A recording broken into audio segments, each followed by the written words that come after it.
ओम शांति। आज 7 जनवरी है। हमारा जनवरी तपस्या का मास बहुत सुंदर चल रहा है। हमें तपस्या करनी है और करानी है, योग युक्त जीवन बनाना है। सभी एक दूसरे को उमंग दिलाते रहें। ये उमंग से भरा जीवन हमें योग युक्त होने में बहुत मदद करता है। उमंग उत्साह तो हमारे जीवन का श्वास है, ब्राह्मण जीवन का श्वास है। जिन ब्राह्मणों में कुछ करने का उमंग उत्साह न हो, वो तो जैसे कि डेड हो जाते हैं। उनकी सारी खुशी भी नष्ट हो जाती है। यदि हम एक विशेष लक्ष्य को पाने की लगन में मगन रहेंगे, उमंग रहेगी, मुझे इतने समय में ये महान लक्ष्य पाना ही है, तो जीवन खुशियों से भरा रहेगा। और जब ऐसी लगन जीवन में होती है, उमंग उत्साह रहती है, तो हमारा तन भी बहुत स्वस्थ रहता है, मन भी स्वस्थ रहता है और कर्म करने का भी उमंग उत्साह मन में रहता है। हम सोते भी उमंग उत्साह से हैं और उठते भी कुछ उमंगे लेकर हैं। तो इस जनवरी मास में, जबकि हमें श्रेष्ठ तपस्या करनी है और आप सब अवश्य कर रहे होंगे, अपने मन को श्रेष्ठ उमंग उत्साह से भरकर रखना है। दूसरों को भी उमंग में लाना है।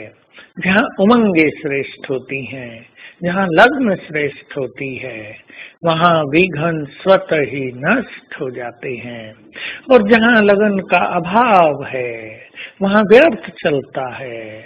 जहाँ कोई उमंग उत्साह जीवन में नहीं है, वहाँ अनेक समस्याएं मनुष्य को घेरने लगती हैं। इसलिए उमंग उत्साह में रहना है और साथ साथ बहुत मधुर रहना है जीवन में।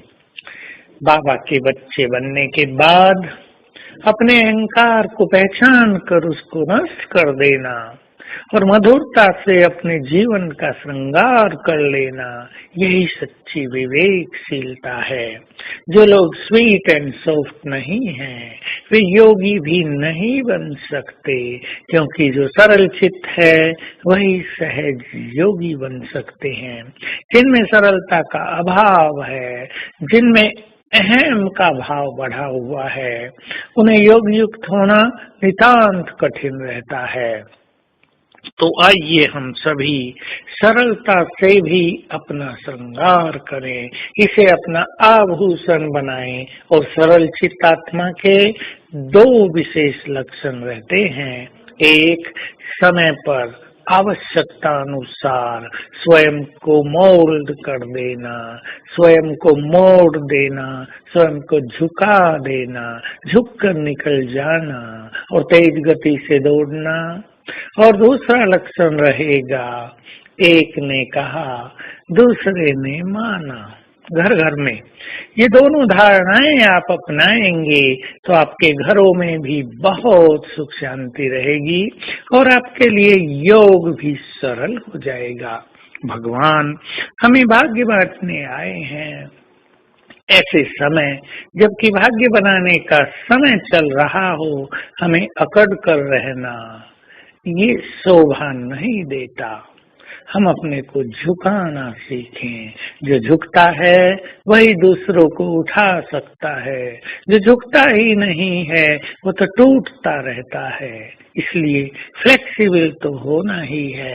एक पेड़ की वे टहनियां, वे डालियां जो बहुत फ्लेक्सिबल हैं, लचीली हैं, तेज हवा चलने पर झूमती हैं, झूलती हैं। और जो पेड़ कड़क है, जो सूखा हुआ है, जो सीधा खड़ा है, जो झुकता नहीं है, वो टूट जाता है।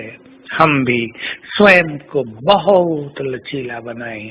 तो आज हम सारा दिन अपने 5 स्वरूपों का अभ्यास करेंगे। हमारा देव स्वरूप कितना श्रेष्ठ है, कितना पवित्र है, उसको अपने सामने देखकर संकल्प देंगे, ये हूँ मैं। अपने पूज्य स्वरूप को इमर्ज करेंगे। मैं साधारण नहीं, जन्म जन्म अनेक आत्माओं की मनोकामनाएं पूर्ण करती आई हूँ। ये है मेरा श्रेष्ठ ब्राह्मण जीवन। और अब मुझे बनना है फरिश्ता। अपने फरिश्ते स्वरूप को अपने सामने देखेंगे और उसमें स्वयं को समा देंगे। ऐसा अभ्यास सारा दिन करते हुए आज अपना दिन अच्छी तपस्या में व्यतीत करेंगे। ओम शांति।